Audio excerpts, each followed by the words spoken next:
வணக்கம். ஆண், பெண் வசியத்தில் இது ரொம்ப பிரமாதமான வசியங்க. அதாவது ஒன்றா இருந்து பிரிஞ்சிருக்காங்க இல்லைங்களா? ஒன்றா அந்யோன்யமாக அன்பாக நிம்மதியாக இருந்திருப்பாங்க. ஆனால் பிரிஞ்சிருப்பாங்க இல்லைங்களா? பிரிஞ்சு 10 வருஷமாக இருந்தாலும் சரி, பிரிஞ்சு இப்போ தான் சமீபத்தில் பிரிஞ்சேங்க, எனக்கு அவங்கள வசியம் பண்ணணும் அப்படின்னாலும் சரி, மாற்றி அமைச்சிடலாங்க. 2 பேர் ஃபோட்டோ அமௌண்ட்டு போட்டிங்கன்னா முடிச்சிடலாங்க. சரிங்களா? அவங்க எவ்வளோ தொலைவில் இருந்தாலும் சரி, அவங்கவுங்களோட ஏஜ் எப்படி இருந்தாலும் சரி, சரிங்களா? மாற்றி அமைச்சிடலாம். அவங்களே நெருங்கி வருவாங்க. நீங்கள் எந்த முயற்சியும் பண்ண தேவையில்லைங்க.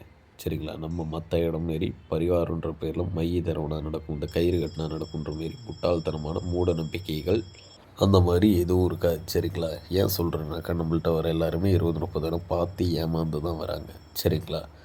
அது பரிகாரன்ற பேரில் எல்லோரும் மனுஷனை முட்டாளாக்குறாங்க. நம்மக்கிட்ட சொன்ன டைமிங்கில் முடியும். எப்பேற்பட்ட ஆணாக இருந்தாலும் பெண்ணாக இருந்தாலும் வசியம் பண்ணிடலாம். கால் பண்ணுங்கள். கால் எடுக்கலைனாக்கா எனக்கு வந்து வாட்ஸ்அப்பில் வாய்ஸ் மெசேஜ் போடுங்க, என்ன பிரச்சனைன்னு. சரிங்களா? ஏன்னா பூஜையில் இருந்தால் கால் எடுக்க முடியாது. எனக்கு வந்து வாய்ஸ் மெசேஜ் போடுங்க, வாட்ஸ்அப்பில் போடுங்க. எந்த பிரச்சனையாக இருந்தாலும் மாற்றி அமைச்சிடலாம். இது ரியாலிட்டியாக நம்ம பண்ணி கொடுக்குறது. சரிங்களா? மூட நம்பிக்கையே கிடையாது. சொன்ன டைமிங்கில் முடித்து கொடுத்துருவோம். கவலைப்படாமல் மன நிம்மதியோடு இருங்க. ஆணாக இருந்தாலும் சரி, பெண்ணாக இருந்தாலும் சரி, வசியம் பண்ணிடலாம். 200% ரிசல்ட்.